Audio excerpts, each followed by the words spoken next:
Good morning students, welcome back to our online class again.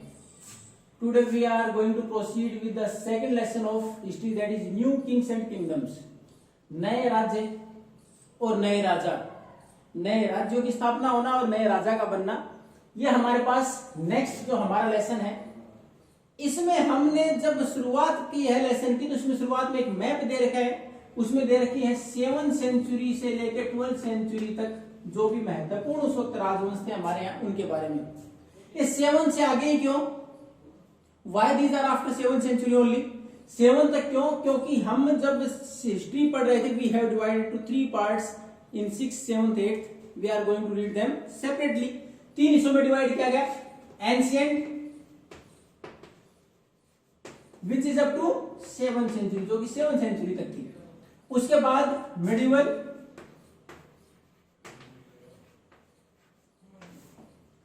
it is from 8th to 18th. Then after modern,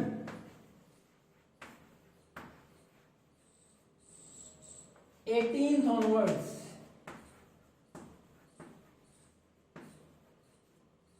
It is again divided into 2 parts. Early from 8th to 13th and later 13th to 18th। ये हमने 7th century के बाद की बात क्यों की? क्योंकि 7वीं शताब्दी का एंशिएंट पीरियड था और मिडिवल पीरियड पढ़ रहे हैं हम 7th स्टैंडर्ड में। 6th स्टैंडर्ड तक हम एंशिएंट पीरियड पढ़ रहे थे, उसमें हमारे पास मिडिवल पीरियड है। मिडिवल पीरियड शुरू होता है 7th सेंचुरी के बाद, 8th सेंचुरी से। और ये मिडिल पीरियड को 2 हिस्सों में डिवाइड कर दिया। 8th सेंचुरी से 18th सेंचुरी टोटल है ये। इसको 2 हिस्सों में डिवाइड किया, अर्ली मिडिवल पीरियड और later medieval period. Early period कहां से कहां तक? 8 से 13th सेंचुरी, और मिडिवल 13 से आगे 18 तक। अब उसमें अलग अलग जो हमारे पास है, पोल है, चालुक्य है, इसके अंदर राष्ट्रकूट है, अलग अलग डायनेस्टीज उसमें दे रखी है। अब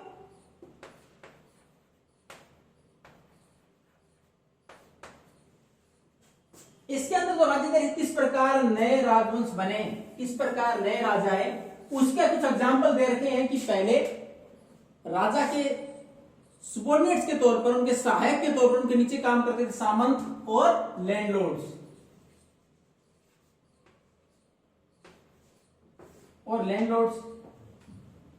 अब ये जो लैंडलॉर्ड थे, जमींदार थे, सामंत थे, जो मजबूत थे, ये क्या करते? They are going to provide financial help to the king और द गिफ्ट। ये राजा को फाइनेंशियल हेल्प भी प्रोवाइड करते, पैसा, वित्तीय सहायता भी प्रदान करते, टैक्स वगैरह वसूलते लैंड एरिया से, और उसके बाद राजा तक प्रोवाइड कराते। दूसरा, they also provide the army, उसके साथ सेना भी प्रोवाइड कराते थे। यानी financial help in the form of gift etcetera. इसमें गिफ्ट दे रखा है कि राजा को गिफ्ट भी देते थे, उसके साथ फाइनेंशियल हेल्प के साथ साथ आर्मी की हेल्प भी प्रोवाइड कराते थे। यानी ये अपने साथ सेना भी रखते थे और फाइनेंशियल के लिए हमारे टैक्स वसूलते, राजा को प्रोवाइड कराते थे। यानी राजा के लिए महत्वपूर्ण थे दोनों ही। लेकिन धीरे धीरे जब इनके पास वेल्थ, धन भी बढ़ा और उसके बाद सेना भी इनके पास मजबूत हुई, तो इन्होंने क्या किया? पहले तो अपने टाइटल ही बदलने शुरू कर दिए और अपने आप को महामंडलेश्वर और महासामंत के टाइटल लेने शुरू कर दिए।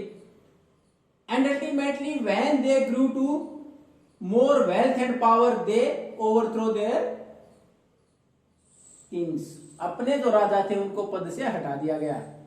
अब इसमें एग्जाम्पल भी दे रखा है कि जैसे जैसे मजबूत हुए, उन्होंने किस प्रकार अपने खुद के राज्य की स्थापना कर दी, अपने राजवंश के तौर पर नई डायनेस्टी स्थापित कर दी, पुराने राजा को हटा के। एक छोटा सा एग्जाम्पल दे रखा है। किसका एग्जाम्पल दे रखा है?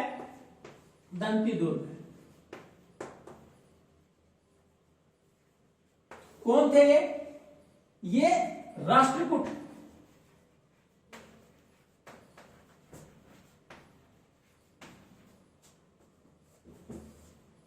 राष्ट्रकूट जो हमारे पास साउथ की डायनेस्टी थी, उसकी स्थापना की थी दंती दुर्ग ने। और ये सामंत थे किसके नीचे? चालुक्य ऑफ कर्नाटका। जो चालुक्य थे कर्नाटका के, उनके सुबॉर्डिनेट थे, सहायक थे, उनके नीचे काम रहे सामंत थे। लेकिन जैसे ही मजबूत हुए, उन्होंने अपने चालुक्य शासक को हटा दिया और दे बिकेम द किंग, और he became the king, Danti Durg became the king. वो खुद राजा बन गए और नए राजवंश की स्थापना की। वो कौन से? राष्ट्रकूट। यानी राष्ट्रकूट एक नई डायनेस्टी की स्थापना कर दी गई दंतिदुर्ग के द्वारा। अब इसके अंतर्गत एक चीज और थी कि हमने पहले हमारे यहाँ समाज को 4 महत्वपूर्ण वर्ण में डिवाइड करा था। We have divide the society in 4 varnas. हमने 4 वर्ण में डिवाइड कर रखा था। कौन कौन से? ब्राह्मण्स, क्षत्रिय,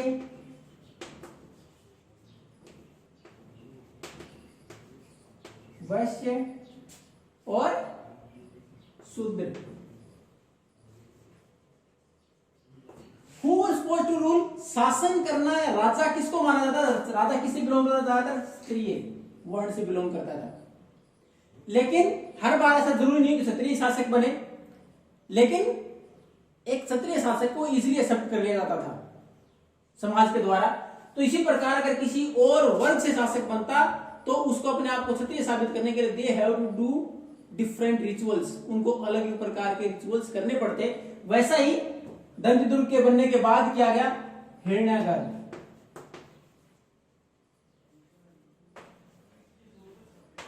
इसमें गोल्डन होम दे रखा है। एक रिचुअल किया गया जिसके बाद राजा को क्षत्रिय मान लिया जाता, उसके बाद राजा को क्षत्रिय मान लिया जाता।